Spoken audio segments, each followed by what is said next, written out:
Got the juices flowing. Good call, Matt. Great call. You hit the nail on the head there. Guys, I am too damn excited for a spring game right now.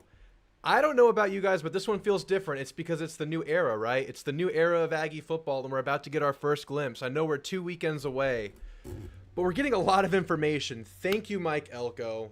Thank you, coaching staff. Thank you for being so open about the program. It feels so good to have all this info. It feels good to feel the connected webs between the programs, baseball, football, because Elco goes to the podium and he refers to other sports every single time now. He even went as far as referring to what baseball did in the portal, comparing it to how he evaluates his staff and his players in talent acquisition or staff acquisition. It feels very connected. It feels like we're a community again. I don't know. This is probably recency bias over the old staff, but man, it really, really gets the juices flowing. Guys, how are y'all doing today? Thank you so much for being here. We are 2 weekends away from the spring game. Yes, I see the comments. UFC 300 this weekend. I don't know if any of you guys care about that, but I'm hyped for that, and that is going to bridge the gap from today to the spring game. So today, guys, there's a sneaky factor going on right now in the world of Aggie football, in the world of college football. If you're like me, you're looking at the team. You're getting excited about what we're about to witness for the first time live in Kyle Field next Saturday.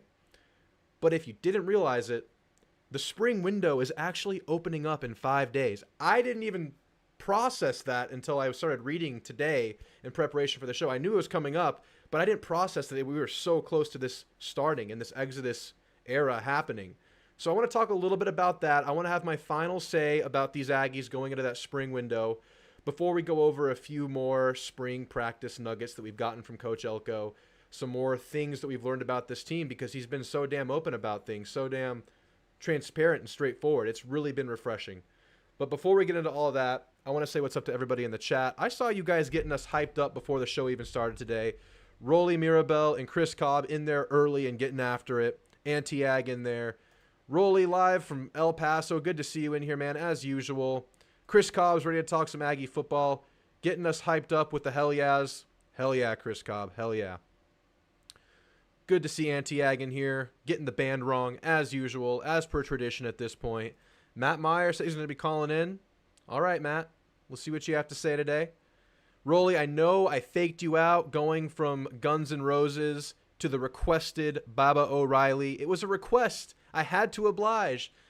The song gets me hyped like none other. And it's an older song, but I don't think there's a song out there that gets me hyped for a sporting event more than Baba O'Reilly for whatever reason. It's an old song, but it gets the juices flowing. John Peroni, good to see you. Philip Mixon. Sawyer, Drew, you inspired me to go to Fuegos. It was delicious. Yes. I am so happy to hear that I inspired you to go to Fuegos. And you know what? I might just print that out and email that over to Fuegos. I'm looking for a Fuego sponsorship here, guys, and I don't need money. All I need is tacos. Give me tacos, and give me some tacos to give away to the people, the Sawyers of the world, the people that enjoy the sweet, juicy deliciousness that is Fuego. Much better than Torchy's. Blows it away. Matt Meyer says, what happens when Florida beats A&M week 3 and the Aggies drop to 0-3? I don't know. What happens when the unicorn beats the shit out of Bigfoot?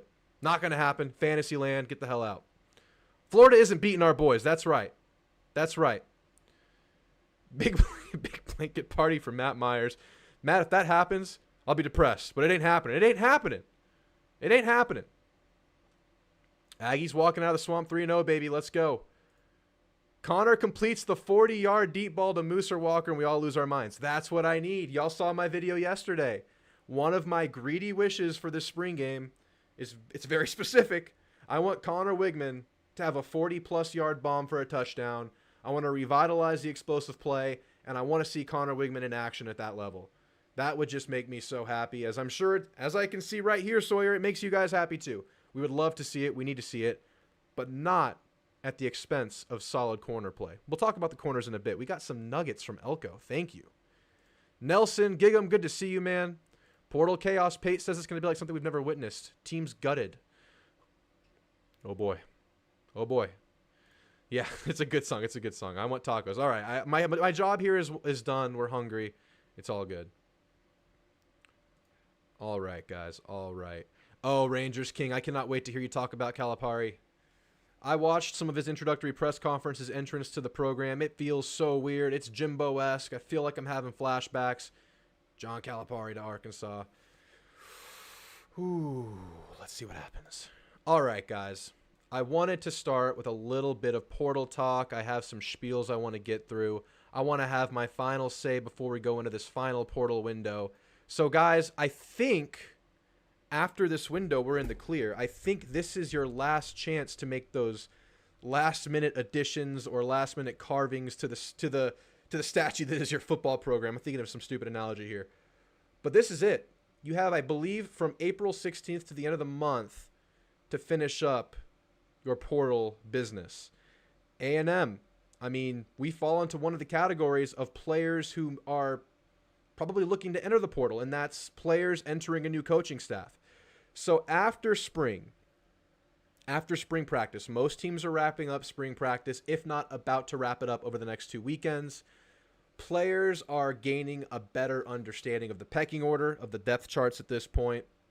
People understand where they are relative to the rest of the team, relative to the rest of their position group. So those players may be looking for greener pastures elsewhere. We know that. That's probably the most common reason people enter the portal. Playing time, especially as eligibility dwindles. Also, teams are gaining that same understanding. They're finding out where their team needs to be shored up, where they can do some patchwork, repair some holes, fix some things. Maybe some NIL collectives are getting ready to pony up the cash to go get some of these guys in the portal. So teams are also evaluating this portal landscape, and that might actually incentivize some players to enter this second spring window. And of course, as I just mentioned, players who are holdovers from previous staffs, like what's happening at A&M right now, may have a better understanding of the new coaching staff and whether or not it suits what they see for themselves in their college careers. Unfortunately, I mean, the reality is A&M is in that basket, and you may see players who just aren't in line with Elco going forward. Now, Elco was asked about this, and I'm pulling Elco clips today. Elco got me hyped up because he is awesome in the press conference. So I want to show you what he had to say when he was asked about his thoughts going into this initial portal, or the second portal window, that is. And David and Olin. Hey, Mike, with the upcoming transfer portal window, you have a pretty good idea of who's going to enter, and where are you guys at as far as how much you think attrition y'all have and how much you guys will add? No clue. Yeah, this portal stuff is so wild and crazy. You know, I know that our kids are happy. I know that our kids are happy in the direction of the program. You know, to what level and degree some kid is going to feel like he's buried on the depth chart or doesn't have the right opportunity that he wants and feels like he needs to go. I don't think I'm necessarily overly concerned with guys who are you know, clear-cut returning players or difference makers in our program. I think there's a very good vibe around our program right now, and so I would be really surprised if something like that happened. But you know, you just never know where that line gets drawn for a kid of I'm not in the position I want to be in or I think I need to be in, and so I think I need to go. You just don't know. You have no idea where that is for each kid. So obviously, I wear very maroon shaded glasses. I actually typically wear a maroon shaded chain. I don't know where it is today. I think A&M is in a pretty good position going into this second window. I think Rolly's getting at it right here, going to be buyers in the portal. A&M did their work early in the portal, adding 24 guys in the first session. There's a lot of competition and opportunity on Texas A&M right now. There are a lot of position groups that are wide open, offensive line, the DB room. There's some room for playing time at linebacker, at defensive line. There's a ton of opportunity on the team right now. Now, guys are randomly going to leave. There are, like as he just mentioned, there are guys that he can't read. You don't know what's going on in these guys' minds. There are players that are going to leave. But I don't think we're looking at any kind of huge exodus like we saw, like you typically see right after you go through coaching turnover. So I'm glad A&M got their work done early. But they're going to do their evaluation and look to where they can build on this roster right now. So it's right around the corner, guys. We've speculated several times about who could leave. I'll do it one last time. It's going to be where there's like a lot of competition at the top. I think you might see some guys bounce out. The running back room, it's very shallow, but the guys at the top are all fighting for every last snap. You have 3 guys who are going to be in the rotation. I think E.J. Smith could come in here and make a name for himself. I would not be surprised if someone moves maybe down a level where they can get more opportunity. That wouldn't surprise me. Offensive line, you have a lot of guys that are experienced that are... It's a very level playing field at offensive line right now, I would say, based on experience and age and ability of players. If someone maybe doesn't end up where they want to in the depth chart, I'm sure those guys could find great opportunity elsewhere. There are a lot of good guys in the offensive line room right now. Maybe can show their talent more somewhere else. Unfortunately, I think the quarterback room is set at the top. I think Connor Wegman's your guy. Obviously, if you listen to this whole presser, there's a battle going on for quarterback 2. There's a pretty damn good quarterback 4 in there, the young Miles O'Neill. I would not be surprised to see a quarterback go somewhere where there's a clearer, faster path to playing time. Wouldn't surprise me. Another room where there's a ton of competition is defensive back room. You added a lot of guys there. Maybe you lose some guys there because you added so many and there's some great competition going on there.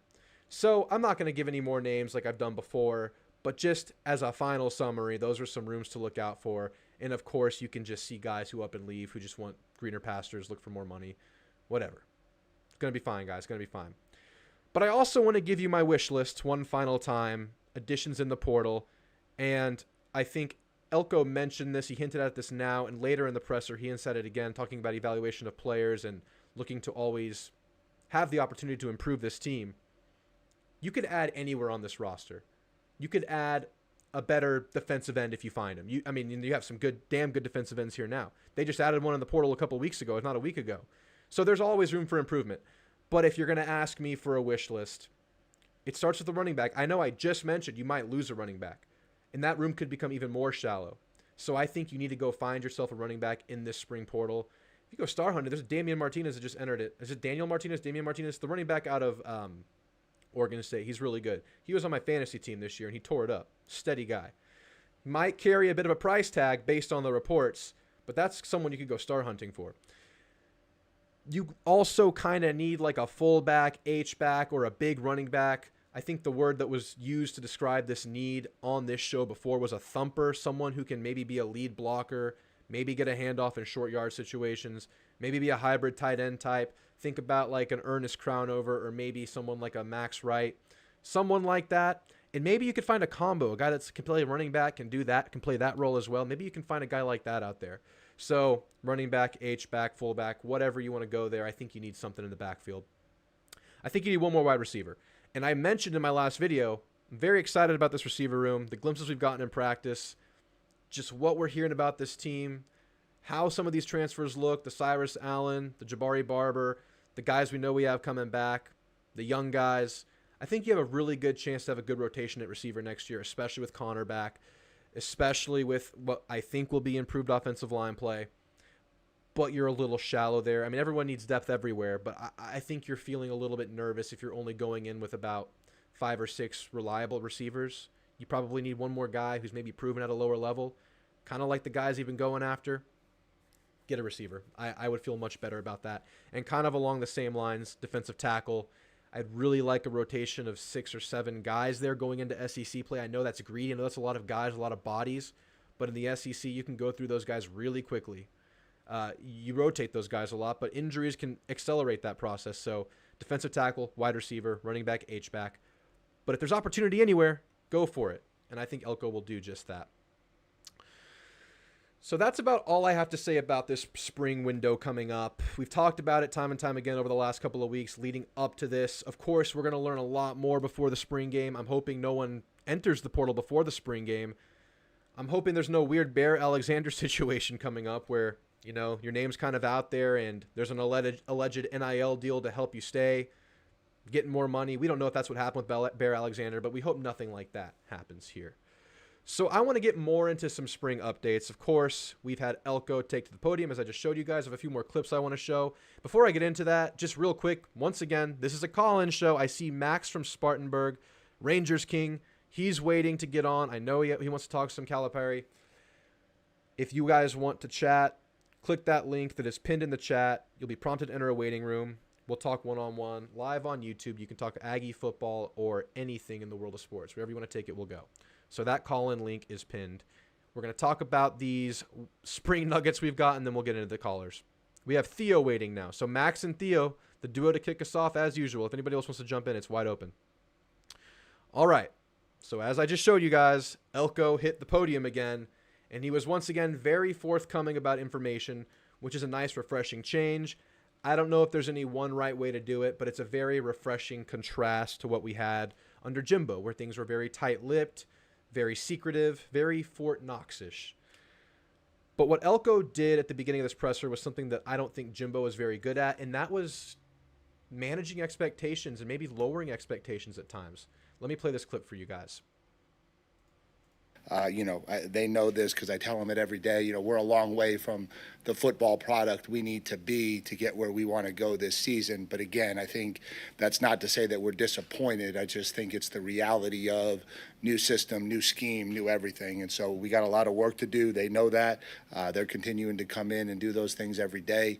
We were able to have our first scrimmage yesterday, which is always great. It's always great to get into the stadium. I think that's always new, no matter how many times our kids get an opportunity to play here at Texas A&M or how many years they've been here. Going into Kyle Field is still something, right? And learning how to do that and learning how to function at a really high level in that setting is still something we need a lot of work at. And so, we got about 121 plays in yesterday.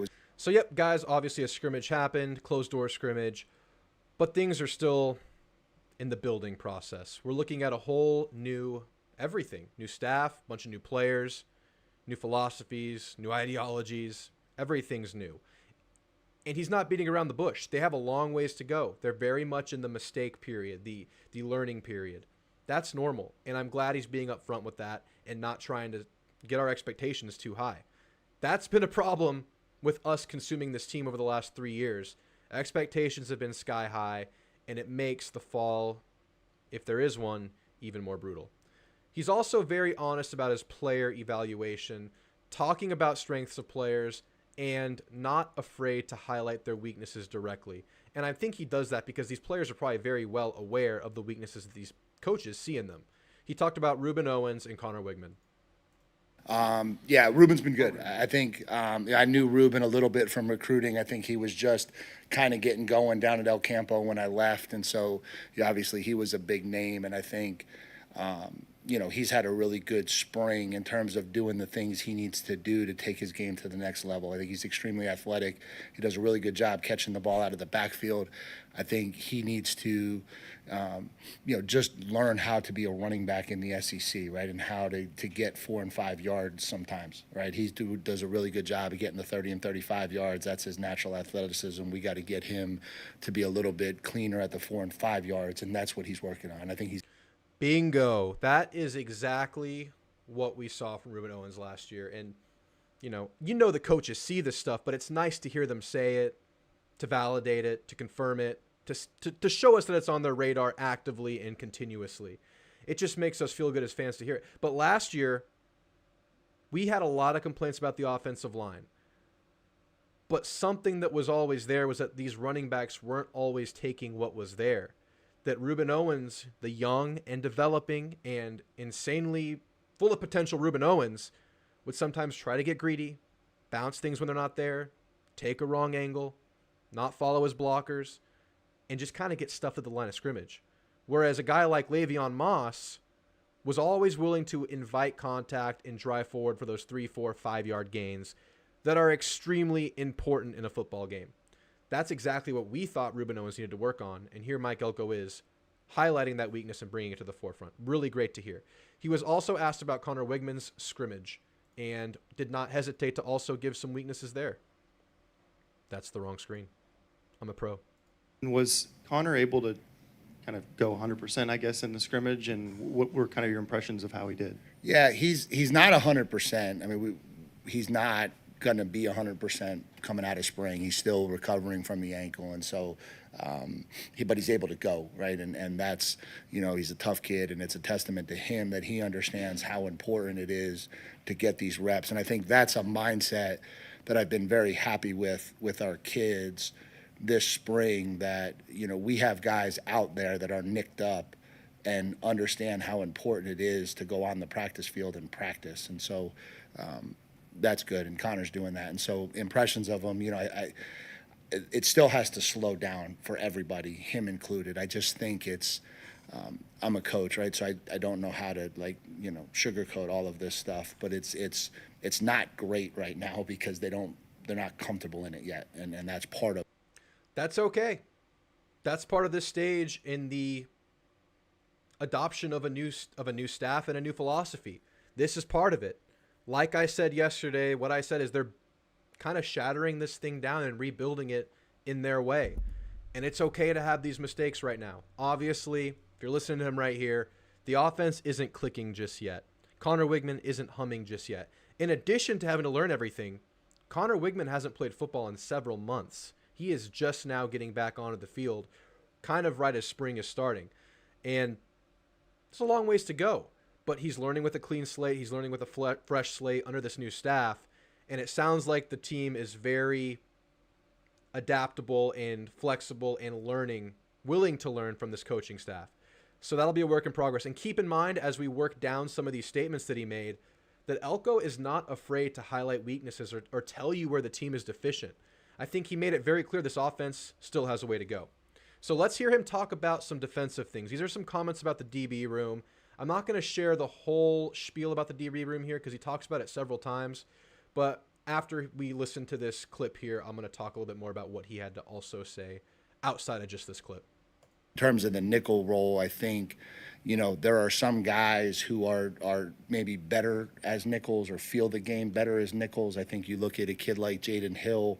I think we're starting to see that a little bit with Bravion Rogers, that maybe that just suits them a little bit better. And then you have someone like Tariq Chappelle, who I think has flexibility to help at both spots. And so maybe you're moving him in and out a little bit as this thing gets going.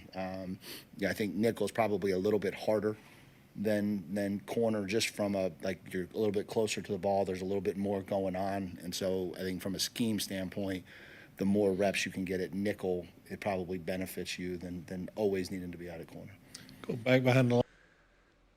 So we got a little bit of clarity about some bodies and where they're going to kind of fall in line in this DB room that is full of mystery right now. So right here, he's clarifying Jaden Hill, Tariq Chappelle, Bravion Rogers, playing nickel. Did he name one of the starters right there? Maybe. I'm not really sure.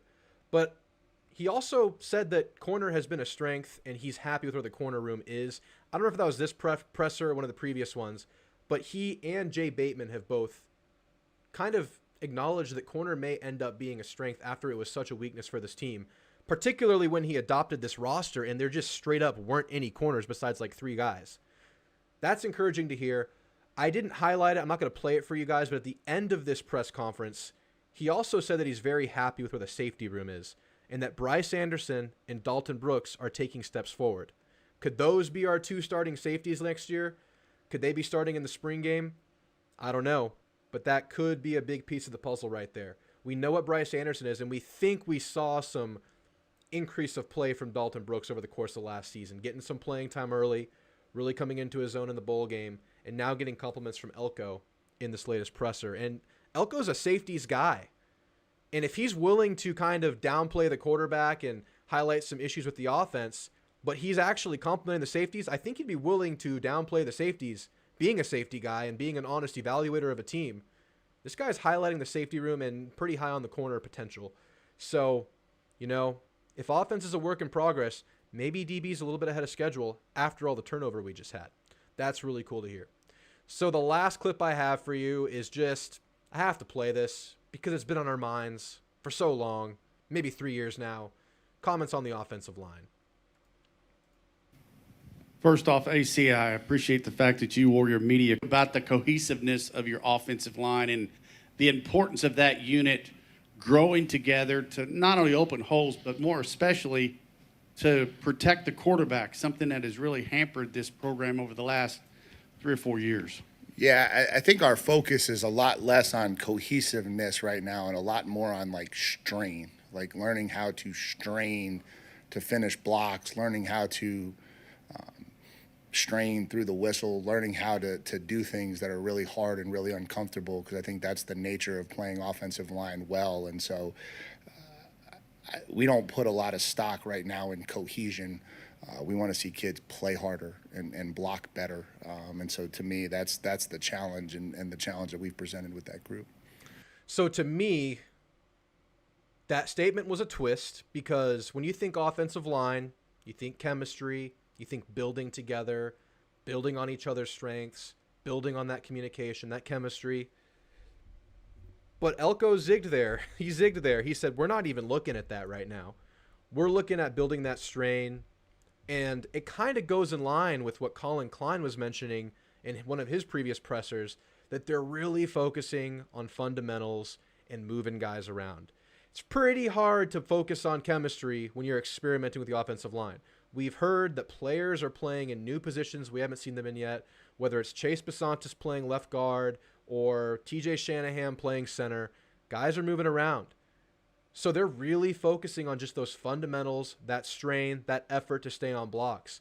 And with how bad this offensive line has been at times over the last couple of years, 3 years, whatever it's been since 2020, it might be what the doctor ordered, to break this thing down and rebuild it from scratch. But with some pretty damn promising pieces that are either experienced or upperclassmen. So not the answer I expected, but in hindsight, it makes a lot of sense. So I'm in wait and see mode with this offensive line. I mean, we're in wait and see mode with this whole team, but in evaluating this team, in speculating and projecting this team, very much in wait and see mode about this offensive line and this DB room, which we're also getting some more light shed on. A couple of other notes from the Elco presser.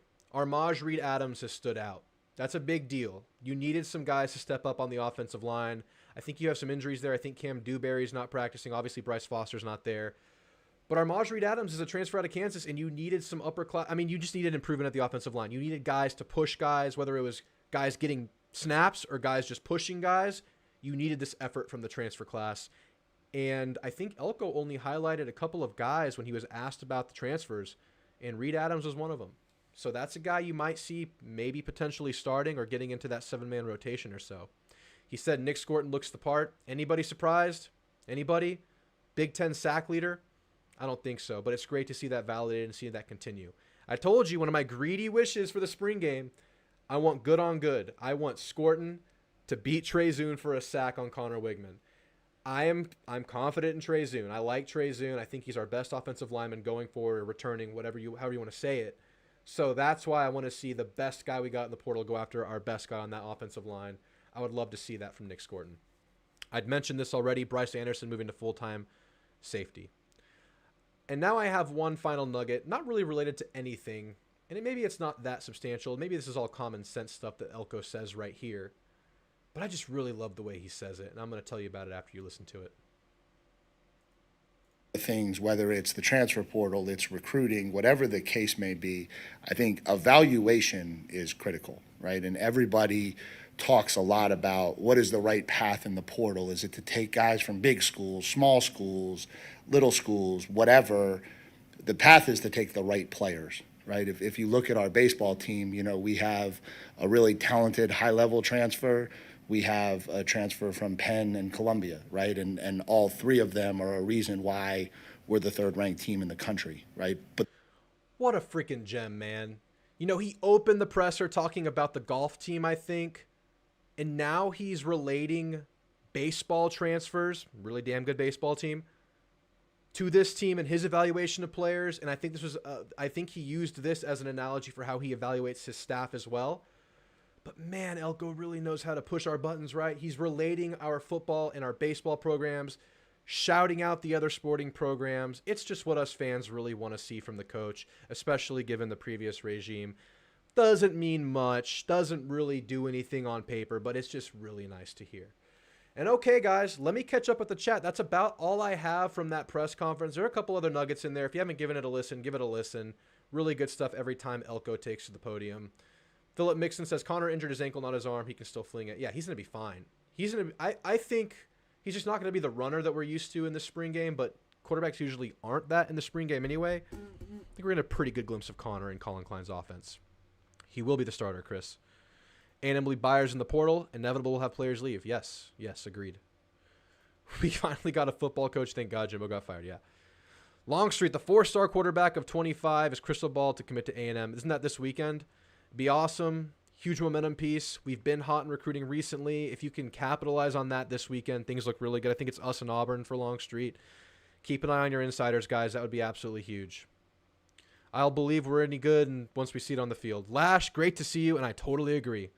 But I am here to speculate and project and just talk about things as they unfold, because this is one of my favorite things to do for leisure, is just talk Aggie football and speculate and project and talk about it. It's fun. I like it. But yes, you're absolutely right. Matt Meyer says, Kentucky is hiring the BYU coach. And on that note, I'm getting to the callers. All right, we have Max, Rangers King from Spartanburg. You're on with Drew. I know you want to talk some John Calipari. Kentucky just hired the BYU coach. Shed some light on this for me, Max. Okay, so first off, it's not true. Kentucky has not hired Mark Pope. That's not true. That's just rumored. The report was he has emerged as a candidate. That was the report, y'all. He has not been hired yet. Slow your roll. So what you're saying is this is a done deal.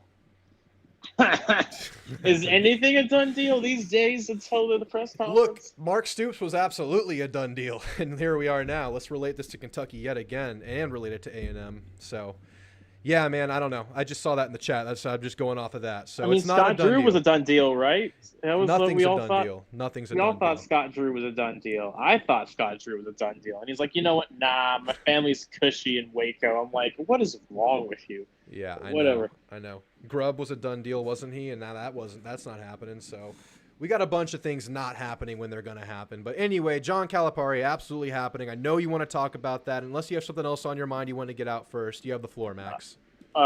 We'll get to the lawsuit drama later, but this is the item number one on the agenda for me. The agenda. I like how there's an agenda. There's always an agenda.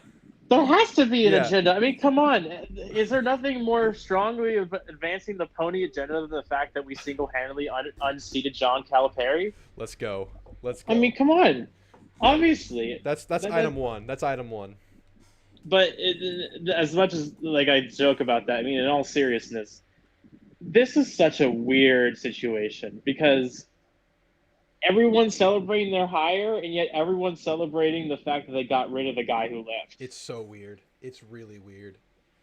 Yeah, This is Jimbo. Calipari was completely ready to get out of Dodge because the people in Kentucky did not like him anymore, from the donor level to the fan level. Everyone was sick of him. The administration didn't like him, but they couldn't get rid of him, and he couldn't leave. Yep.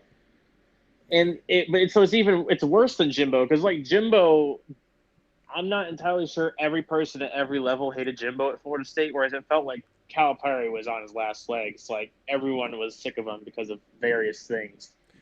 Yeah, I didn't listen to the whole thing, but he had that candid sit down when he was leaving, and he was like, I mean, in so many words, he was like, "It just doesn't seem like you guys want me here, so I'm gonna leave." It's yeah, it seems about right. Yeah, and what's even crazier is that he's clearly excited to be with his buddy, the Chicken Man, but at the same time, he does not seem all that thrilled to be an Arkansas Razorback either. He just seems thrilled to be with his connections and to spend a ton of money on basketball players. Yeah, I kind of I mean, I don't know where you're getting this from, but it felt that whole introductory press conference, the whole walk-in to the school facility, it seemed weird to me. It seemed off, and I don't know if it's because I'm used to seeing him at Kentucky for so long and it just felt weird.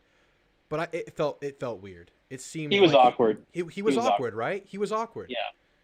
He whenever they did after his intro, whenever they did the hog call, he walked off the stage. He didn't participate in the hog call with all the fans. Oh my. He literally the camera didn't even pan away. There's a clip of it of him walking off the stage.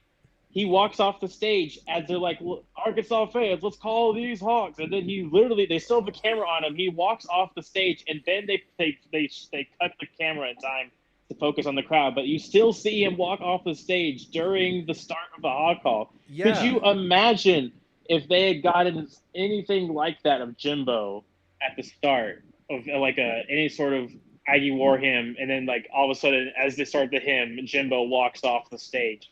It would feel real bad. Yeah. That was the first day on the job.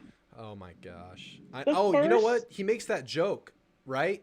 They ask, or he gives his introductory presser, or his introductory comments, I think is what it was off of. And he said, I met with the team. There is no team. And that was a joke. Nobody laughed. Nobody laughed. Just not on the same wavelength at all. And he's making light of the situation that's there, but everything just felt weird. Everything felt off about that whole thing. And I don't know, man. I'm not here to say it can't work, because in basketball, I mean, I feel like in basketball, you can put a team together for a run. You can do it. You can make something happen. But things just seem weird, man. What do you think he can do there? I mean, if he understands that he has to change his approach a little bit and be like, not just have less one and dones, but probably only one and done every year, and a couple of guys that can go early in 2 or 3 years, and then everybody else has to be 4-year guys or transfers. Right. And on top of that, I think the one thing he said that I think is true is that he doesn't have to play the political relationships like he did at Kentucky.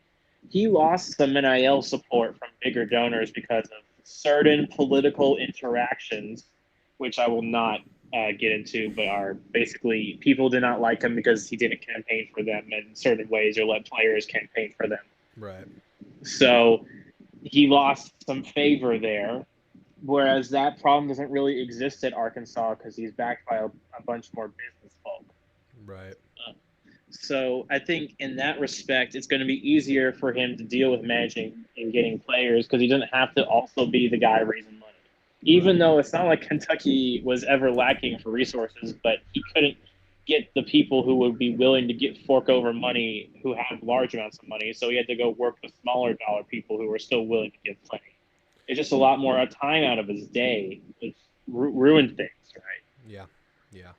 So, I mean, just speculating and projecting here, what level of success do you think he can see at Arkansas? Is there hope there? I mean, I feel like there is, and you're way more into this stuff than I am. I'm a very casual college basketball fan, but to me it seems like a guy that has done it before not too long ago. He's kind of lost his voice at the previous place.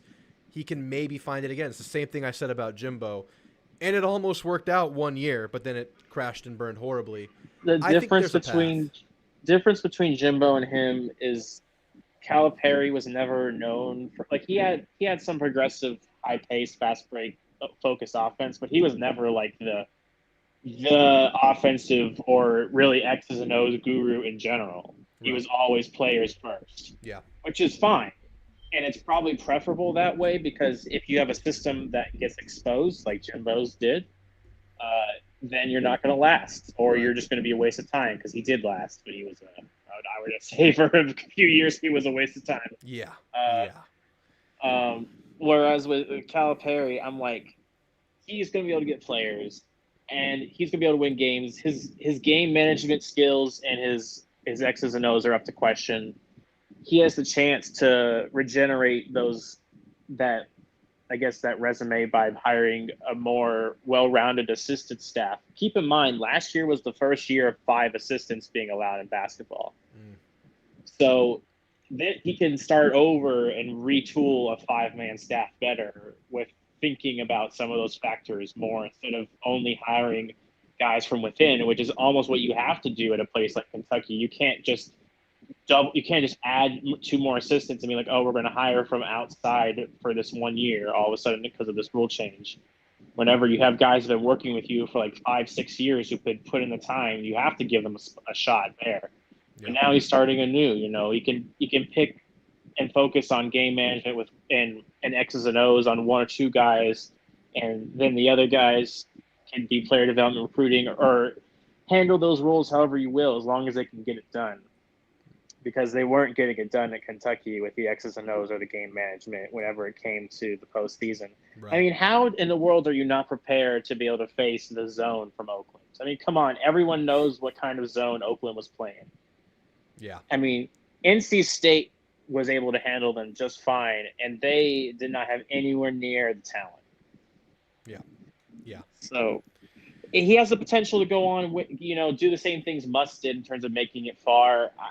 I struggle to see anything past one Final Four run in his tenure at Arkansas, just because of the game management, the X's and O's, the situational things that are like, it's just hard. And also, quite frankly, because it's not going to be as easy to have such a domineering level of talent like he had at Kentucky, even though I'm sure he will get plenty of great players. Right. The game has evened out, and now he's not at a blue blood. So money is great, but status still matters. He said Arkansas is blue. He said that. He can say whatever he wants. Arkansas ain't a blue blood, man. No, I it's mean, not.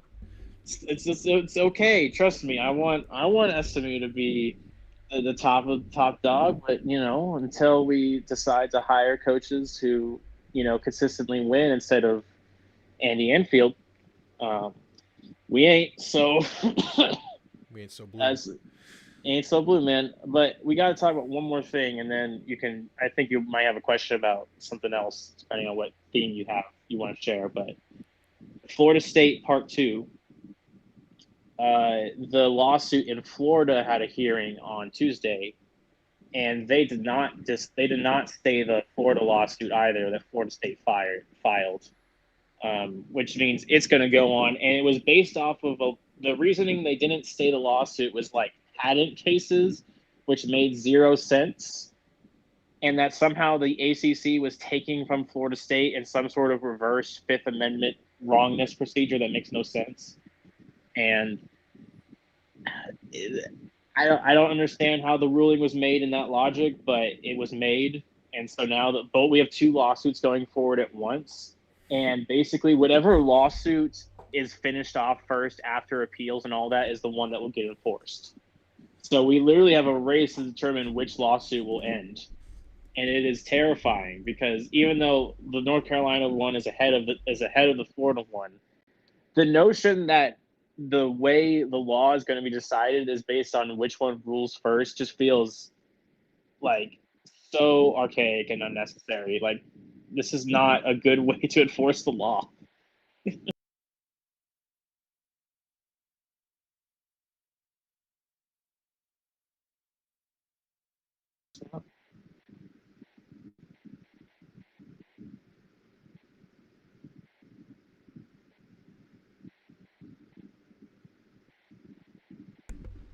You with me, Max? Oh, yeah, sorry. Did you lose me? When did you lose me? I got you right through the end of the whole spiel. So we cut out right at the end of when you finished. So, yeah, man, I am so glad that you're the one paying attention to this because this is kind of mind-boggling for me.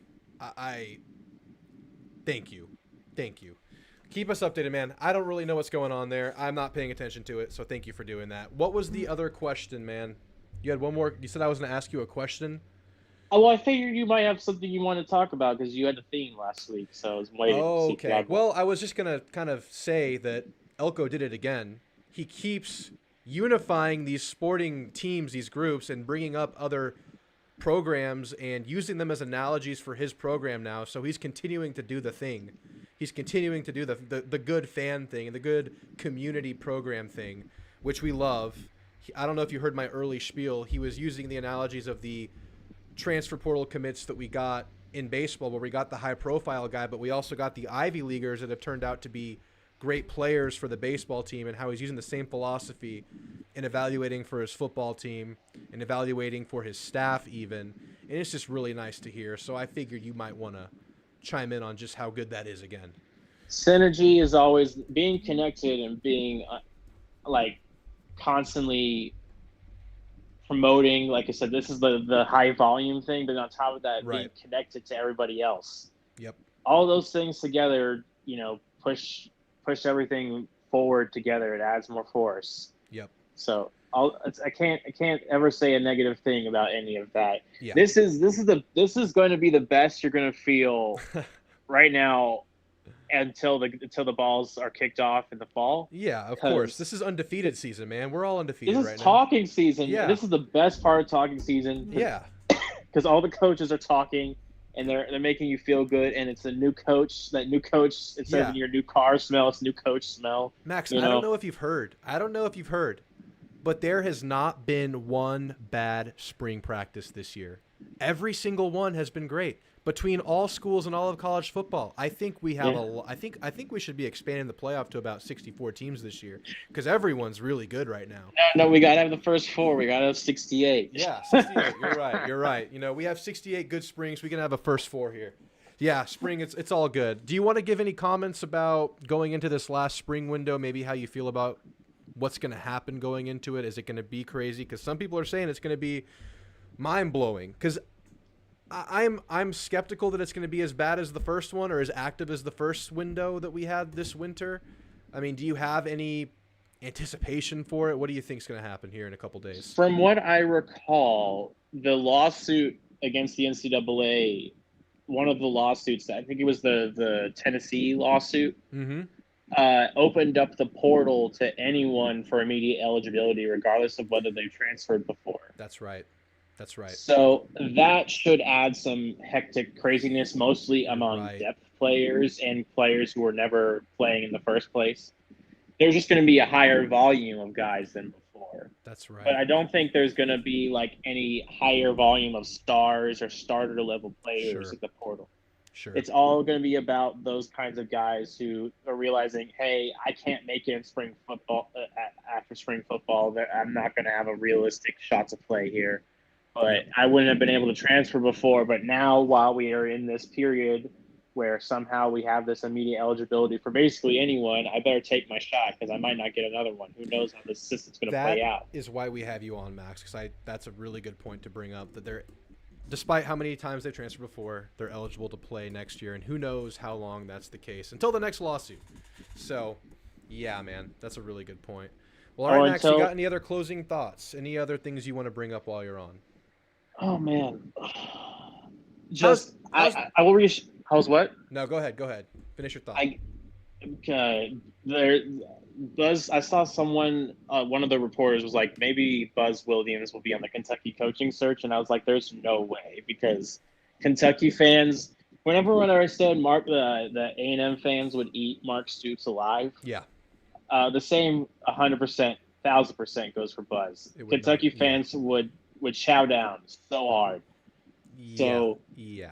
I mean, we're not even close to anything resembling a basketball school, and he's getting it from about, even after a decent end to the year, he's getting chowed down by a good percentage of the fan base right now.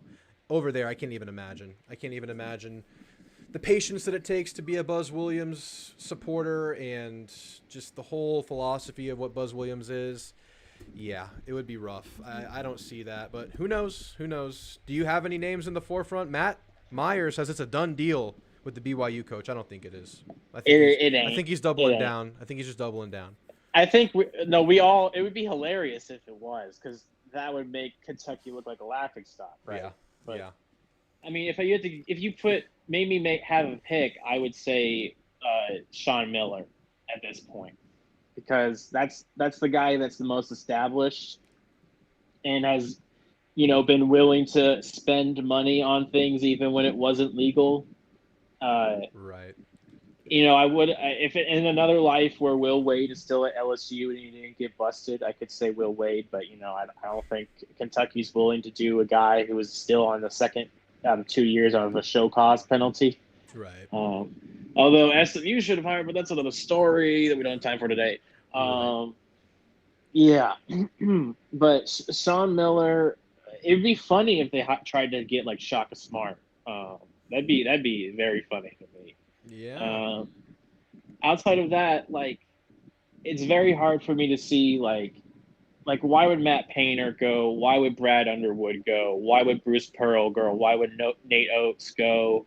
Why would Rick Barnes go? Why they wouldn't hire the Texas coach? They wouldn't hire. Obviously, they're not going to hire Porter Moser. I mean, there's not a whole lot of. I mean, would Greg McDermott interest you? What about Greg McDermott? You think from Creighton? You think he's good enough for Kentucky? I feel like he's borderline. Yeah, I don't know, man. I don't know. I feel like a lot of the names that you mentioned are probably okay with where they're at now. I mean, TJ Otzelberger doesn't have enough experience yet for Kentucky, so probably not him. I mean, it's kind of hard to run out the list after that. I mean, Tony Bennett would be hilarious because that would be such a strong clash of styles and personalities between Kentucky and Tony Bennett. But I couldn't see them hiring Bennett after everything he's been ever since his Final Four and title runs. He just hasn't been the same. Yeah. Well, real quick before you go, just give us quick spark notes. How has SMU spring football been? Okay, I'll split this up into two departments. On the field, very fun. We've had some nice breakout players. There's the same consistent names that you see pop up every year been popping up again that are going to still be starters. You know, Jake Bailey who's transferred from Rice, he's going to be a consistent starter. But I'm not going to waste your time with random players that you don't know about. So, right. The off the field not so great because the Rasheed incident. The driver of the other car in that incident is a player that's currently on the team. And there were also passengers in both cars that are on the team. The driver of the other car has been named. So Teddy Knox, he was like a special teams player who was getting trained on switching position to corner. Wait, what happened here? I'm not familiar with the story. Rasheed Rice was racing his Lamborghini, and someone else on the team was racing in his Corvette on US 75, not Texas, the biggest state highway. No, it's US highway. 75 in Dallas. They were racing down 75 right next to Mockingbird, right next to the SMU campus, going way too fast in the middle of the day. Well, not in the middle of the day, like early evening. And they got in a wreck, injured. They hit 4 other cars. A bunch of people got hospitalized, but nobody was seriously injured, I guess. Yep. But enough people were hurt enough to have to go to the hospital. Rasheed Rice got charged with a bunch of felonies.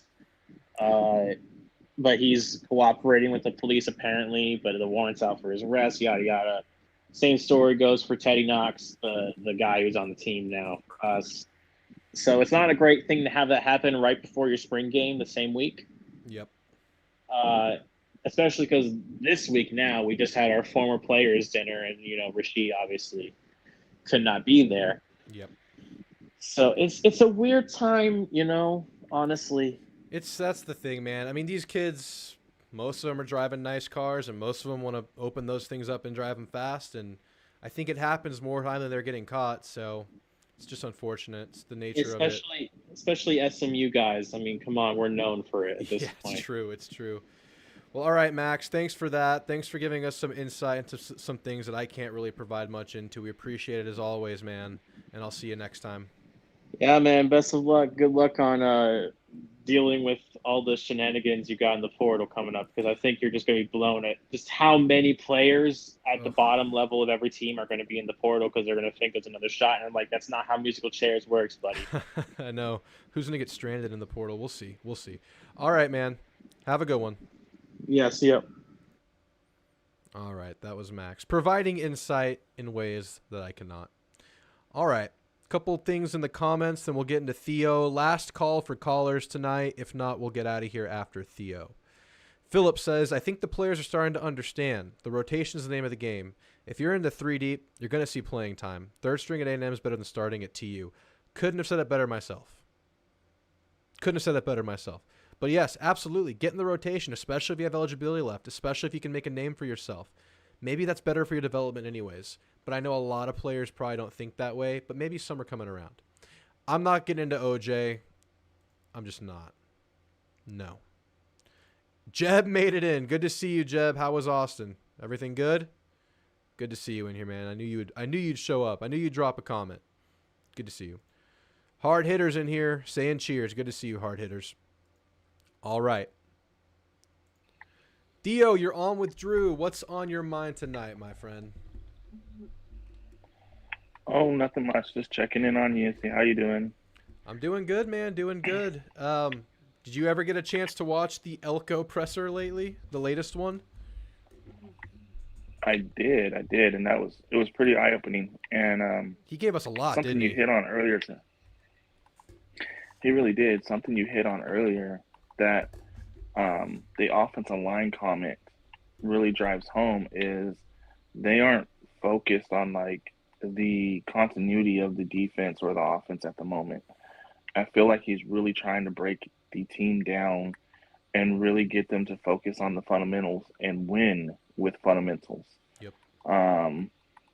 And because we know how big competition is being told throughout the team. Every guy that, Texags seems to be interviewing or talking to, you hear the same thing. Everything at the podium, it's all about,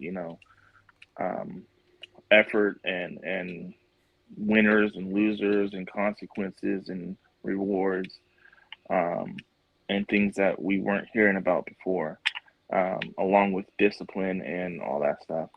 So you really hit on that earlier with his line comment, and I peeped it again after you replayed it, how that's really what it feels like is the case, is that they are trying to build from the bottom up before they start doing all the secondhand stuff and all the extra stuff. And I don't know if these players realize it, that this is maybe the case, but these players need to be able to trust themselves and their own ability before they can trust their neighbors. I mean, they need to build from themselves so they can support the guy next to them. And there are a couple of reasons for that. I mean, that's what you're doing in college ball. These guys are still very much in the developmental stage, especially if they have pro aspirations. That's just where they are in their careers. You're looking at a new staff. You're looking at learning and just picking up on new things. And you're also looking at a team that was just deficient in certain areas over the last couple of years. So there is so much reason to break things down like that. And I think this is just further stamping in what we've been hearing from these guys. I mean, we heard Colin Klein talk about how fundamentals were going to be the name of the game this spring, and evaluating players in different position groups on the offensive line is the name of the game. So chemistry is going to be something that has to come later. And while that is encouraging and exciting and I think necessary, Notre Dame's coming up quickly. That's the first game of the year. You don't have much time to get things ready. So you're really going to need to build those fundamentals. And so in fall camp, by the time you're a few weeks in, you're solidifying those lineups, and really then you're starting to build chemistry on the fly with a new program. So does that scare you at all, or is that just part of the beast here? No, I actually, honestly, I think it's more of your building chemistry while dealing with the fundamentals. Like, a lot of people focus on just chemistry. But I remember when I was in boot camp, I served in the Navy for a little bit. They broke us all the way down individually, but at the same time as a team. And then they built us up together. And as they were building us up together, you developed that chemistry at the same time. So you could be doing something that may seem very fundamental, etc., but you're still going through the drama of the event of whatever you're doing, whether it's a tug of war race or some kind of race, or who can't drop the ball as a wide receiver or something along those lines. So it may be still fundamentally sound, but you're still developing that chemistry amongst one another. And I think it's actually better that way, because you're developing natural chemistry. Right. You're not developing a forced chemistry like, the trust falls and stuff that you could do, and the rope courses and all that stuff. That's all fine and dandy, and that's nice to have a break from football doing. But when you're doing it while playing football, while you're doing those 100 sprints in 100-degree weather, that's a whole different level of chemistry that on Saturdays show up in the fourth quarter. Yep. So they're not forcing the X's and O's. This is what we're doing hardcore right now, which they're learning that, but they're more so building that camaraderie, that trust, that strain together, that togetherness, that cohesion there is what they're doing just naturally through tearing them down and building them back up. That's a very good point. And that kind of chemistry seems more innate, more natural, more, I don't know, more human, right? It just seems like a more natural chemistry where you're willing to just, take ownership for your brother. So that's a good point. That's a very good point. Well, I think they're definitely doing that, and we've talked about it before, but how they're making position groups sit amongst each other and not forcing, but encouraging connections in that way. It's really encouraging. Anything else you want to bring up from the presser? Nah, you really hit everything that I could think of. Okay. Well, I really liked everything that he said. It was really, there was a little bit of coach speak in it, but it also felt really straightforward.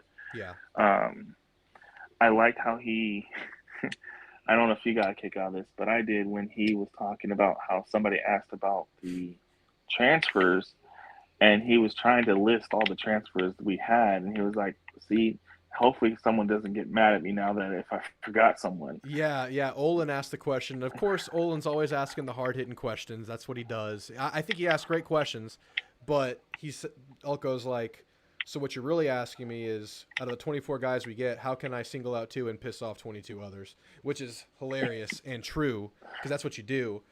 But hey, he still gave us a couple nuggets. Armaj Reed Adams, man. Armaj Reed Adams apparently is emerging. Apparently they hit on him, so hopefully that's something that can contribute or at least push other guys. That's pretty cool to hear. And, I mean, he validated the Nick Scorton. We knew about that. And, you know, I highlighted this, and I'm sure you caught on to this too. He was not hesitant to bring up weaknesses. He talked about Ruben Owens. He talked about Connor Wigman, how they still have some deficiencies and some learning curves to get over. And you and I have talked about some of the issues that the running back room had last year that maybe exacerbated what was going on with the offensive line. And he hit that nail on the head, didn't he? He really did. And the way he described it was calm and collected, and it wasn't so much blaming any one player, but did also explain the deficiencies of that one player. Yes. Without like tearing him down. He did it. Yeah. Well, he tore him down, but he did it without belittling him. I got the feeling that was a conversation that Ruben Owens is aware of. I got the feeling that is not something that's like some big secret that you're really going to hurt this player by divulging. I got the impression that this is something that Ruben knows he's working on, and that they understand his talents and his skill set, but also that he's just raw. And I get the feeling that that's at the forefront within their internal discussions as well. Oh yeah, I'm sure it is, and I'm sure, and part that was probably one of the first conversations they had in December when the hire Klein and stuff was like, hey, look, we know that you're better or more athletic than what you put on tape last year, but you know, at the same time, you are still showing that you're raw at this. You're still developing your body. You're still developing your running back mindset. And sometimes, especially in the college game, that doesn't just click your freshman year. Mm-hmm. Yeah, there's a lot of good freshman running backs, but that's not always the case. So, you know, you did fine for your time. You showed what you can do, but we also know that there's more in you, and we're going to develop that out of you.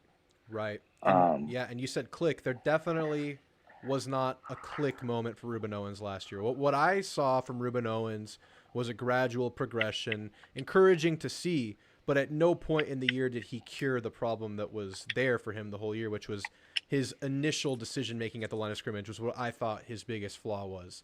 And, of course, the body stuff comes, the hips come, the technique comes. But I thought the most fixable thing that you also need to get through experience is that just fast decision, that first decision you make at the line of scrimmage. And I think that's what they're hammering in, and he brought that up. But the fact that he brought that up, but was also willing to compliment the safeties and the DBs, I thought that was pretty encouraging. What did you make of that? I was interested that he actually brought up Kerr. I don't know if you caught that. Did he bring up Kerr?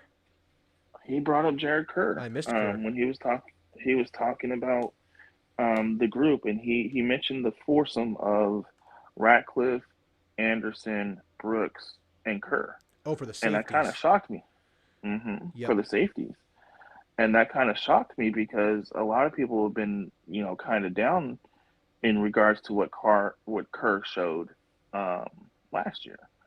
And me personally, I just think that Kerr needs a little bit more seasoning. He's still very raw. He's still, if I'm not mistaken, he came from a 3A school, so he still needs to, you know, develop that upper level talent. And he needs to get used to playing at that full speed all the time. But he has these lightning quick speed that I can really see him being a blitzer in Elco packages. Absolutely. I think you and I are on the same page with Kerr. I've heard that same thing, but I've been high on the glimpses we've seen of Kerr. And I think if you go into next year with Kerr as your first man off the sideline for that safety room, as your third guy in there that can play a good percentage of snaps, I think you're feeling good. Because I do feel really good about Dalton Brooks. And what did he say about Dalton Brooks? He's really good at the point of attack, or just being a tackler, or breaking speed on the ball. Something like that is what he used to describe Dalton Brooks. And if Kirk can be that third guy in there, that feels pretty good to me, especially given that he is building experience at this point. Not in a long stretch, but he's definitely played in spells over a couple of years now. And junior year could be when things come together. It definitely could, especially underneath a guy like Elco, who is such a safety guru. Yep. And if I remember correctly, Kerr was recruited by Elco before Elco left. I think you're right. He just didn't stay when he signed. But at the same time, you were bringing up the cornerback room as well. I found it really telling how he mentioned just about everybody at corner and how well they're doing. And how he likes certain things out of Ricks, and he likes certain things out of some other guys. And he wasn't there a question about Chappelle moving to the slot and how that works and stuff like that. Yeah, I think someone asked about what he's seeing from nickel, and that he said that he just thinks that nickel's the harder position to play, and that he singled out Chappelle, Bravian Rogers, and Jaden Hill, I think, as being guys who had strengths moving to that spot. And I don't think any of those guys are guys we've seen at nickel before. Obviously, Hill's new, but I don't think we've ever seen Chappelle at nickel. I don't think we've seen Bravian at nickel. Those are both outside guys. So I mean, I don't know if one of those guys is the starter, but we saw Chappelle. Go ahead. Chappelle had some time at nickel his freshman year when Elco was here. But I thought once Chappelle started on the inside at nickel. Once, what's the guy's name? Miles. And then he went had down, to switch outside when we lost Jalen Jones. No, early in the season. I thought it was Miles Jones, number 0, the tall corner. I remember Can you hear me? Chappelle's. Are you there? You with me? I see we're both in the chat. Uh-oh. I'm gonna remove you, then see if you can come back in. Can you hear me? Theo, you with me? Drew? I lost you, man. Yeah, okay, maybe Chappelle did play inside. I know Chappelle moved outside. His first game playing at corner was against Arkansas. Treylon Burke destroyed him, but he was young and raw. And Chappelle's come a long way since then. Let me try this chat again. I know y'all can hear me. Theo, can you hear me? I can. I lost you for a second. I don't know if it was me or if it was your end or what, but well, we're back. We're back. Yeah, you were talking about Chappelle. He moved outside versus Arkansas against Burke. I remember he got cooked, but that was when he was super raw out there. He initially in fall camp and the first 2 games of that season or so, he had started in the slot. Okay. He was going to be the slot guy. Gotcha. And then when we lost Jalen Jones, I believe it was that year. I thought it was Miles Jones. It was one of the two. It was, yeah, one of the Joneses. We lost him in the Arkansas game. Yes. They had to slide him out to the outside. Yep. So he was originally, I think, Elco originally had him slotted as the slot corner when he recruited him here. Look, I think Chappelle is a good player, and I would have no problem seeing him start at nickel. I think it could be a strength of the team. I've seen good things from Chappelle. It was usually the other corner that was the problem, or games that Chappelle didn't play where we had problems at corner last year. So I think that's a great candidate, and I'm glad to hear Bravian Rogers move into nickel too. I want to see him get after it. We know what kind of talent he can bring to the table.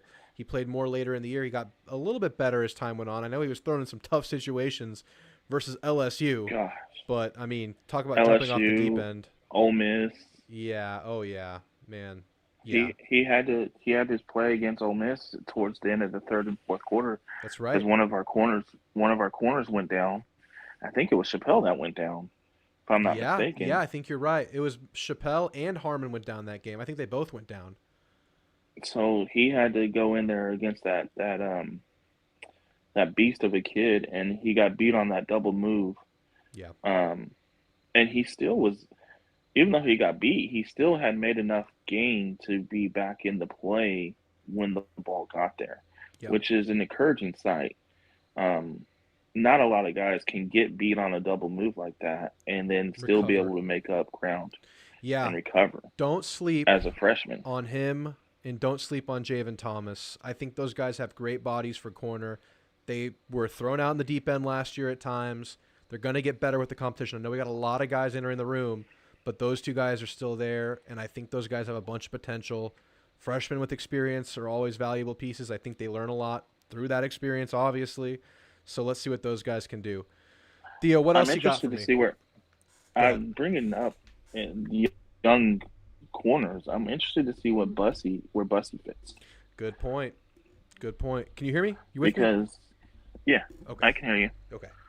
Because I know everyone's talking about him as a corner, but I kind of think we need him more at wide receiver. Feels like it, right? But then again, if you go forward, you have, your core four young sophomore and freshman corners if you move them to corner. Because we also picked up another corner in this class along with Bussy. So therefore, you have 2 freshman corners and 2 sophomore corners that you can help develop time with. So it's really going to be interesting how they fill that part out. I just, thinking about Bussy, where does he fit? I mean, what a great problem to have, right? I mean, maybe he's the kind of guy that just has packages on both sides. He just plays a little bit on both sides of the ball. Not a starter on either side, but just a situational guy on offense, and then the second wave of guys on defense. I mean, he's the talent to do it, so who knows? They talked about him being a defensive guy, though. They talked about him being a DB, so I don't know, man. I feel like that receiver room needs a body, and maybe it's him. It's exciting, though, because we're talking about this team. We're getting nuggets about this team, but we got reinforcements coming. We got Terry Bussy coming. Right? And what about the UCF kid? Do you know anything about him? I think he's more of a 3-tech, but dude looked big as all get out. What's his name again?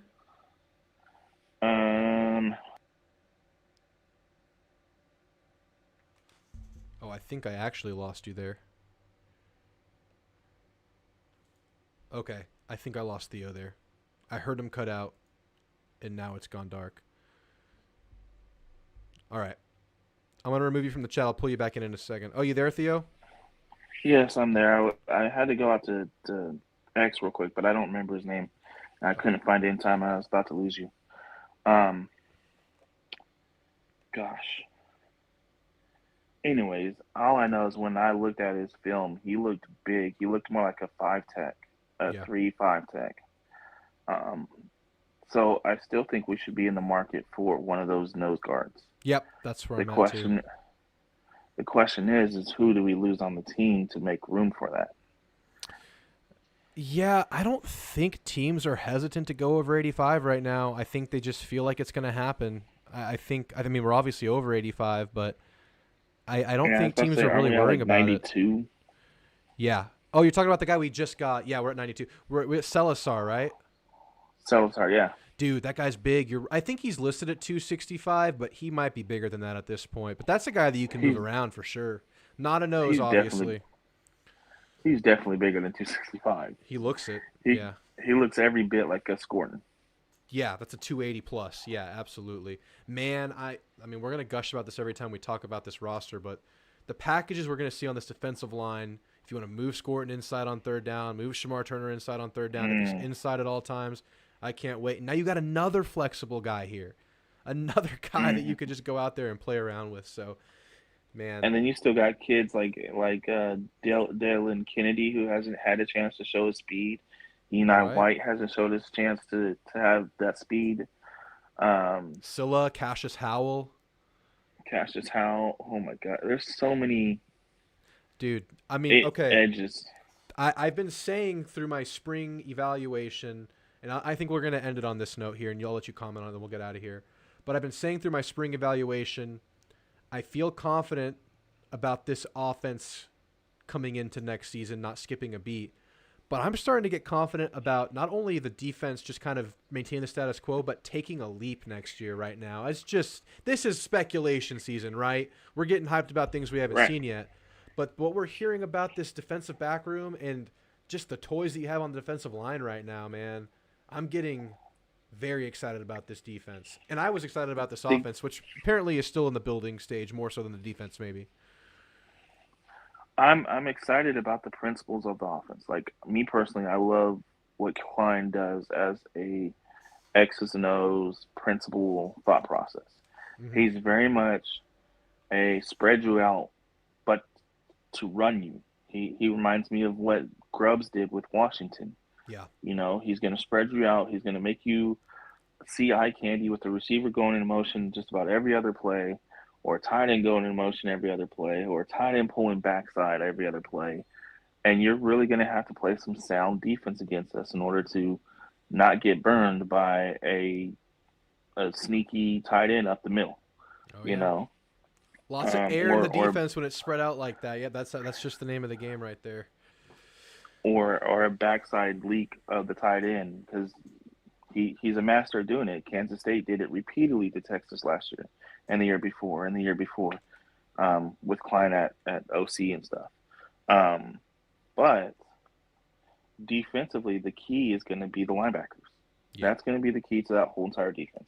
Yep. It's how quickly can our young linebackers and the guys that are still here, like Ish Harris, or not Ish Harris, but Montrell Harris, and Damian possibly Stanford. The kid from Damian Stanford and all those kids, how many of them can actually show up and show out at the linebacker position? Yes, ma'am. Yeah. But that's it for the night. Yeah. All right, man. You have a great night. Thanks for coming on, man. You too, Drew. Have a good one. Later. Good stuff, man. It's good stuff to talk about the roster with Theo. Theo's locked into the roster like we are here, so Theo can really give us some looks about what we're going to see next year. Let's catch up on the chat. Then we're getting to Chirac Horn. We have the source. He's back. All I'm going to say about OJ is he can rest easy in the knowledge that Nicole's killer is finally off the street. Lash, can always count on you, my man. Are Jackson Appel and the baseball Appel related? Is that I don't know. It's a good question. Miles Jones was great in 2020. Yes, he was. Elco loved that guy. And then I think he got hurt, and he just, even when he would come back, he wasn't 100%. But he finally was 100% last year at Duke. He had a good year.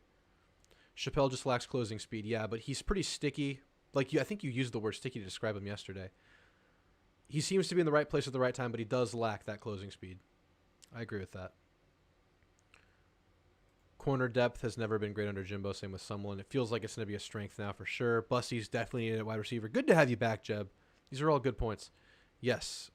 But they talked about him playing defense, so I don't know what they're going to do with him. Both. Just give him looks at both. Don't commit to him as a starter on either side to start the year. You have some really good looks you're getting in spring. Unless he comes in and he just tears it up, you don't know what's going to happen. I could see him playing some receiver for sure. UCF's is a good guy to pick up. We need another big body at strong side defensive end. We need a nose. Yes, absolutely. Cassius Howell's going to be a stud. Yes, absolutely. I'm huge on him as well, Rolly. I'm huge on Cassius Howell. This guy's playing on third downs, if not more so. 10-plus sack guy, 235 pounds, lanky. Yeah.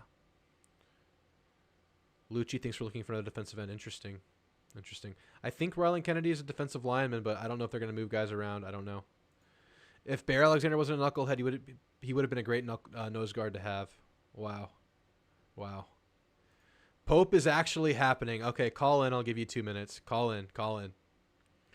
It's happening. Please laugh. Please come on. Please get back on. One last run. Hit the likes, people. Thanks, Ted. Appreciate it. Ryland's a linebacker. Ledge, outside linebacker kind of guy. Okay. And he did look big in the bowl game. Yes, I remember this. Okay. Let's get back into the last couple of callers. Chirac Horn, you're on with Drew. What's on your mind tonight, sir? What's going on, Aggies? Oh God, I feel like we have a troll coming up. No, I'm not. I'm actually. I'm glad to see that Pope is going to Kentucky. I know that that guy, Ranger guy, was doubting my sources, but I'm pretty dialed in with Jeff Sheen. And I also want to break something that I heard the other day. It's not really breaking it, but I'm just going to kind of give you a little snippet into it. I've just kind of heard that Nebraska might be heading back home to the Big 12. So keep your eye on that. I won't elaborate, but my sources are pretty confident in that. If you don't remember, Chirac Horn is Jeff Swaim's go-to Chicago source, the guy who started the rumblings of A&M eyeing the Big Ten. And now he's coming through with the news about Pope going to Kentucky. So this guy's locked in. All right, we have to respect these rumors. Nebraska to the Big 12. Is this going to happen? If this has happened, he's 3 for 3. We have a real source on this program now. All right, what else you got? I've been looking at the comments a lot in here, and I want you to sell me on Connor Weigman because I feel like a lot of these Aggies. I mean, I thought he was good. I saw him play like a couple of games, but do you think he's got like all SEC potential? Because I know he's a 5-star guy, but I just don't know. I feel like he's kind of an unknown at this stage because he just hasn't played much. But I feel like also at the same time, a lot of Aggies are thinking he's going to be the truth. So what are your thoughts on Weigman? I mean, it's fair that if you're not an Aggie, you might be a little bit in the dark about Connor Weigman. I think he's only had 7 or 8 starts in his career thus far. But you're starting with the 5-star talent, with the physical tools, with the attributes, with the strong arm, with the quick release, with the great touch. He has everything there that you can see on the film. He's a gunslinger. He's able to make things happen with minimal time. So even when our offensive line wasn't very good, he was just so good at reading the defense quickly and getting the ball out of his hand quickly. He has a laser quick release. Is that an analogy? Laser quick? Yeah, laser quick release. It's basically just what we knew he was coming out of high school. It finally matched with what we saw on the film. He did it versus a good LSU team with a good defense in that late season game 2 years ago where A&M was 5-7 and that 5th win was against LSU. He picked LSU apart, had like a 300-plus yard game. His first 6 or 7 games that he played last year, he was our best offensive player in all those games. The game versus Miami, we had nothing going on besides him bailing the team out, making clutch throws. Even though we lost that game, he was the one bright spot there. And of course, we didn't see much more because he went down with injury. And I've heard people say he's injury prone. What is this? He got tackled once and his foot broke. Is he an injury prone player? Park that. I don't know what that is. We just see the tools and we know what he was coming out of high school. So it's the small sample size sport, right? I mean, how much of a sample size do you get in college football? Usually not that much. I mean, you have some players that are there feel like forever, but I feel like we've seen enough to think the potential of this guy is all SEC, fringe Heisman talks. And I've been saying for A&M, I mean, I've gone as far to say for A&M to get to 10 wins, to be that playoff contender, Connor has to hit that potential because I think he's the best thing that this offense has going for it. I don't know if I sold you. I'm not going to sell you, but yeah, that's how I feel. I'm sticking to it. Yeah. Here's a follow-up. How is the O-line going to protect him? Because I'm not familiar with the Aggie O-line very much. I do know Trey Zune's back, who you were talking about. He seems like a good player. I know Foster's there. But the Texas D-line's apparently looking kind of nasty right now, which is exciting as a Longhorn fan. We still need Bear Alexander, which I was excited for about 10 minutes. Looks like he's staying at USC. We need one more interior defensive lineman guy. They're saying we're going to post one of those Michigan defensive tackles, which would be awesome. But how's A&M's offensive line going to hold up, you think, next year? Yeah, I mean, it's been a weakness for going on since 2020. I think in 2021 we had some promising young guys who all since regressed. Bryce Foster tore his ACL, got mono, hasn't come back to that trajectory he was on his freshman year. So yeah, he's coming back. He has track obligations, so he's not practicing in spring, so he misses out there. I think he has the most raw potential on the offensive line, but we haven't seen it for a couple years yet. We still have hopes there, but I don't know if that's a name we're going to rely on next year. Maybe it is, maybe it's not. We have a lot. Here's how the offensive line looks right now. Trey Zune's the best player there, I think, clearly by far. Maybe not the highest potential, but he's shown us the best, most sound play. Aside from him, you have a bunch of guys that are either upperclassmen or a bunch of experience, but no one that has really played with any sort of consistency besides him. He's had 2 consistently good years. Other players like Cam Dewberry had a really good freshman year. Like he started like the last 5 games his freshman year. He's our starting left guard. Really good in a stretch there, but then kind of regressed last year. Bryce Foster, same thing. Had a really good early start to 2021 with that Bama game. Really good offensive line play that game. Same thing with Fothery, who shut down Will Anderson that game. Will Anderson, I think, had like 0 hurries that game, 0 sacks. Thanks to the freshman, Reuben Fothery. He has since disappeared due to injury and just not being able to get back into playing condition. He didn't even really play last year at all. So we have a lot of guys like that, guys who have shown us something but then have kind of regressed.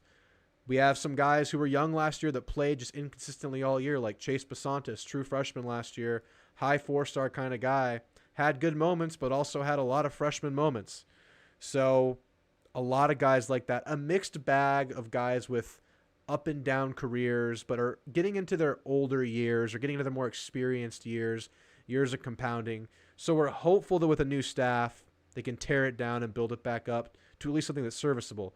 And with Connor Wigman, I mentioned this, but I'll highlight it again to talk about the offensive line. His best attribute is he doesn't need much time. He sees things very quickly. He reads things before they happen. Very smart kid, very, very bright kid, very good at reading defenses, very good at anticipating and getting the ball out quickly. Those are all the strong suits right there. He has a strong arm. I don't know if he has a rocket arm, but he has definitely an arm that's strong enough, and with that release and that timing, that's what makes him his best. So I don't think you need perfect O-line play with Connor Wigman, but you definitely need better than what we've got in the last 2 years. Good questions to get me rambling. Good job, sir. Oh, you're welcome. There's a lot more where that came from, but I'm gonna be brief tonight because I want to get that Ranger guy back on. Do you want to talk to him? I mean, if you want me to, I don't know what I would talk. I mean, I don't really know ball like him in terms of like ACC, but I can. In terms of like ACC, we'll keep it cordial. Just real quick, Max, you can go ahead and laugh, and Matt, you can laugh back. Max and Matt are on together. Looks like Matt was right, but Max is definitely going to get the big laugh here. Kentucky. Oh my God. Kentucky Wildcats have hired. Is it that Mark bad? Pope, man. No NCAA tournament wins, Mark Pope. Man, no NCAA tournament wins. Mark Pope only been to the tournament twice. Mark Pope. Man's coached at BYU. Mark Pope lost John Calipari to a school that lost Eric Musselman, and you came back with Mark Pope? Dude, I mean, come on. I think Max is okay with being wrong. I think Max is good.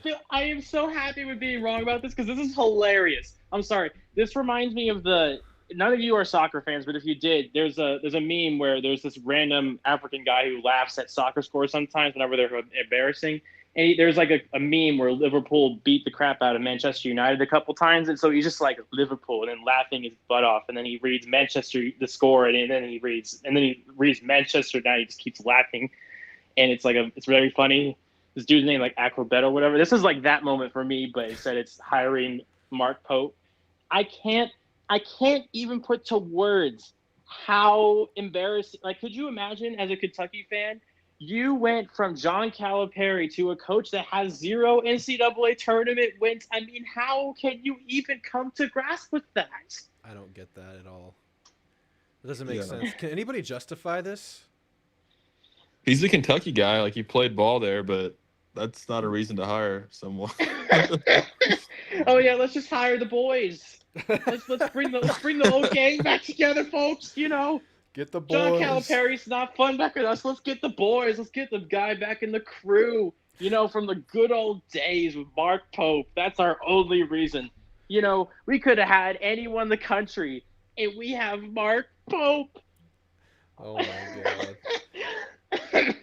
I just can't. Can you? I mean, how can you fathom this? I don't know, man. How are the Kentucky fans feel? I wish we had a Kentucky fan here to jump on. I would. Oh, can we get JP on? I texted my roommate. Went to Kentucky, and I texted him, and his response was "Dear God," and I haven't heard from him since. Oh And remember, no! SMU started all of this, y'all. We did it. We started all of it. You wouldn't have this without us. So you could thank us. We took Andy Enfield, Musk goes to USC, Calipari to Arkansas, and now Mark Pope. The dominoes, man. Pope. I mean, can you believe it? We did it. We have made waves, folks. The dominoes. Just remember the that. pony. Wow. Wow. Well, Max, thank you. I'm gonna get you out of here, but I'm glad we gave you this moment. Yeah, this is all I ever needed. I needed to have this live reaction because I just can't contain it. I don't know how I'm going to go to work tomorrow without just laughing all day. People are just gonna be looking at you, laughing while you're working. All right, Max, have a good night. Have a good night, man. You're gonna have a great Enjoy. night. Oh my gosh. Yeah, I don't know much about Mark Pope, but if he hasn't had a tournament win and that's what they're following up with, that's pretty crazy. That's just the boys right there. That's power of the brotherhood. Yeah.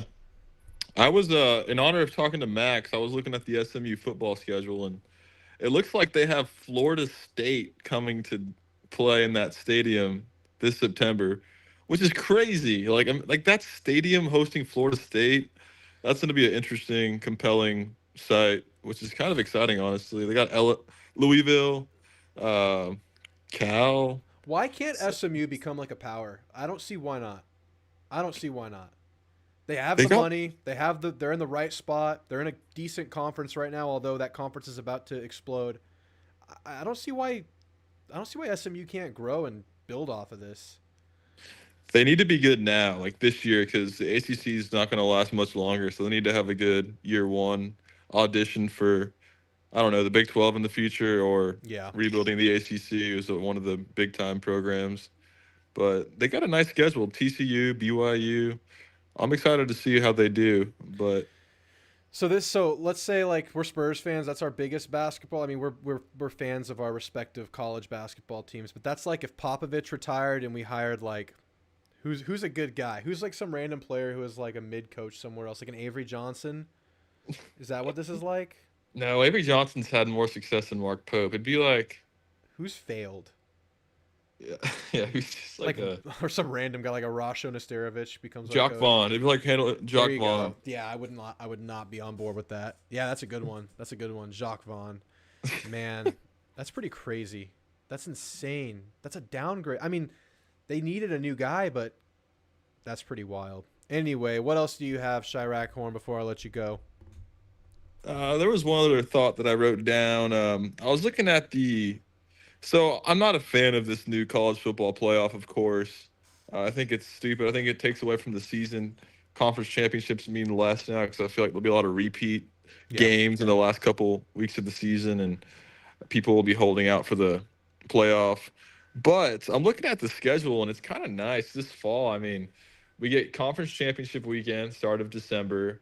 Then we get Army-Navy the weekend after. And the weekend after that, I believe, is round one of the playoff, which is like right before Christmas. So we're going to have football pretty much every weekend, no gaps between bowl season and like high stakes football. So I just picture this, like December 15th, we're at a family Christmas party, and we got Tennessee hosting Oregon at prime time and like a quarterfinal playoff game. Like that's exciting to me. That's beautiful. That's the best part about it. You get more of that late high-profile football. I'm coming around to it. I'll give you a couple thoughts, but one more thing on that note. I think one of the rounds, I think it's round 2, maybe it's round 1, includes a Friday night game. Imagine a Friday night playoff game around that time of year. That'd be very nice. I believe there's one game where like it happens like on Friday and the rest of the games are on Saturday. Don't quote me on that, but I think I read that. But yes, while there's that risk of like those teams that are at the top coasting at the end of the year, I think you're going to have a lot of teams fighting really hard at the margins, right? Like, yes, maybe you're sacrificing a couple of games at the end of the year from your top seeds. But I think everybody from like maybe 6 through 15 or so, 6 through 18, 6 through 20 could be fighting for their lives the last 3 weeks. So you might get elevated play at those areas and maybe revitalize where we've been hurting from that lack of a compelling bowl season right there. So someone brought that up to me, and that got me thinking, okay, yeah, maybe we're sacrificing. Maybe Georgia can coast their last 2 games and not care. But I think like Penn State or Miami or whoever that middling team is right there, they might be fighting for their lives, and that could be really fun. So we might be looking at bangers from mid-November through the end of the football season. Yeah, no doubt. I think it's going to be a lot harder for teams to like have dynasties now because it's just there's so many games, so many variables. It's I don't know. I feel like even the great teams, because like even if you're Georgia, you're gonna have to beat like 3 really good teams in a row to win a national championship at the end of the season. So I think it'll make it more interesting. I think the way success has looked, like I think in a weird way, it might take away the importance of winning a national championship. Like if you just make the playoff, I think there'll be some success viewed in that because it's gonna be such a bloodbath at the end. Hopefully, Yeah. because. And then another factor, I mean, it's hard to retain rosters too. I mean, just in general.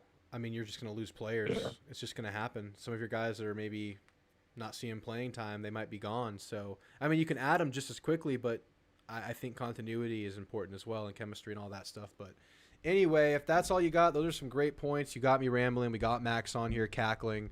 Anything else before I let you go for the night? Just one last thing before I go. I remember there was a guy that called on like a week ago talking about how Clemson's coming to take over the SEC and to beat Texas A&M and Texas. That guy. Clemson's still in shambles, man. I saw the highlights of their spring game. I read the message boards. Cade Klubnik's still trash. Dabo still can't hit the portal. Their basketball team got destroyed in the Elite Eight. Their baseball team's decent for once, which is exciting, but they've never won anything. So I feel bad for that guy. He was very excited the other day, and I know he's coming back down to earth right now. So and what I want to say is, hey, we have the portal right around the corner for them to fix some of those problems, right? Get after it, Dabo. He's not going to do it. Hey, before you go, we've talked about this stuff before. Who's going to win, Alex Pereira or Jamal Money Hill? Oh man, I think Pereira has GOAT aura about him, and Jamal Hill, I think he's underrated. He doesn't really have that brand yet, but he's a good fighter. He kind of bodied Glover, even though when Glover was kind of peaking at like 45 years old. So I think it could be a nice fight, a couple of rounds, but I think second or third round he's going to get caught by one of those Pereira hooks and Pereira TKO. I feel the same way, and the reason I feel the same way is because Alex Hill is 8 months. Is that his name? I might be. Is that his name? Jamal Hill. Jamal Hill. I don't know why I just blinked on his name, but he's 8 years removed from an Achilles, and I think that just affects you enough to where that's the difference maker in the fight. I have Alex winning it by knockout or TKO as well. In the BMF, this is so hard to pick. Max Holloway or Justin Gaethje? I think I'm going Justin, even though I'm going to be standing Max Holloway hard. I love Max. I love his style of fighting. I love his volume punching. He's so fun to watch. But Gaethje's fun to watch too. I just think Gaethje can take more punishment and hit harder than Max. Yeah, there's no way that I feel like there's no way Max wins that. I think it's going to be one of those fights where both of them just look incoherent, but like their chins are so strong that the ref's not going to call it. But they're just both landing power, and Gaethje's got more power than Max. So. That's the thing. They can actually both take punishment. I don't think either have been knocked out. I don't even think Max has been TKO'd. I don't think Max has been stopped besides submission. So they both have the chin, but Max is just the volume guy, and I think Gaethje's just going to absorb it. Gaethje doesn't mind dying out there. But yeah, guys, if y'all didn't catch on, this is UFC 300. We're super hyped for it. $300,000 fight bonuses Dana White announced today. Normally it's $50,000. So if you get fight of the night or you get knockout of the night or a performance bonus, these guys are getting $300,000. So they're incentivized to throw chingazos. Oh yeah, and the card is so deep. There's going to be chingazos thrown all night. So get your popcorn ready. I'm there all day. Well, all right, Chirac Horn. It was good to have you. Have a great night. Yes, sir. You too. I had to get some UFC 300 talk in here.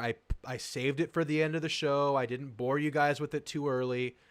You guys can trust Drew here.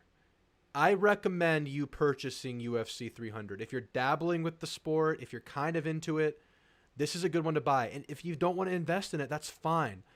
This is a centennial card. This is 100, 200, 300. They make these cards extra special, and the way they made this one extra special, they didn't throw Conor McGregor on it, the name everybody knows. They made this card high level from the very first free fight to the main event. So if you guys want to start watching on ESPN around 5 o'clock on Saturday, if you want to dabble, this is the Saturday to do it. I recommend it. It's a really fun sport. I think it's like the purest way these guys can show and compare their athleticism and their work ethic and their styles. I really like this competition. I'm done with the UFC talk. Let's catch up with the chat one last time before I get out of here. Bussy at running back? Why not? Throw him there. I want to see Bussy everywhere. Wherever you need a high impact, a high skill guy to get touches or get reps, whether it's defense or offense, play him there. Get a package with him at quarterback. Try it. He's that kind of a player. Oh, Rolly saw it too. Pope is hired. This is crazy. Yes, Jeff Swaim is the bold, nerdy dude. Yeah, he's the guy. I think he's an Oklahoma State guy. He's the one that's talking about A&M looking at the Big Ten, and he cites a mystery source in Chicago. That was Chicago Horn that just called in. I think he's the source. Wegman will be a top 5 quarterback in the SEC. I would be confident in putting money on that, Jeb. But I need him to be like a top 2 quarterback for A&M to accomplish their highest aspirations this year. Moxie's a great word. Yes, don't fall for the 247 Chris Hoops fake account. I saw that earlier. It's not real. If you saw the account by this guy saying that Wade Taylor entered the portal, it's fake. Many actual Aggie insiders have debunked this announcement or rumor. Wegman was the freshman All-American quarterback. He was drafted by MLB. He's very athletic, plus he's humble and respectful. Yes, now he's hungry. He has a great head about him. He has great answers in the press conference. I loved hearing him at the presser. It definitely sounds like he's... I know he's just more articulate now in his age and his confidence and maturity. What does that mean? But I think it just means that he's achieving a higher level of competence as he learns through college, learns through the football. What am I trying to say? As he's getting smarter and growing up. He just seems like he's getting a stronger, even stronger head about him now. And I was high on that aspect of him his freshman year. So the last few times I've heard him speak, it just seems like he's got a really good head about him. Wigman was the only reason we didn't get completely humiliated in the Miami game. Yes, you're right. You're absolutely right. Pope is tall. He's a basketball player. I hope he's tall. That's his best attribute right there, Rolly. Kentucky fans are pissed. Yep, it sounds like it. It sounds like it. You can't make this stuff up, says Lash. I have a couple of friends who are Kentucky alums. Can't wait to rub their noses in it. Please report back to us, Lash. Please. We got to get reports on this. SMU should have gone to the Big 12 where they have a future. Yeah. It means less with more playoff teams. I'm coming around to it. I'm trying to look at the glass half full. I'm powerless to it, so I'm trying to do it that way.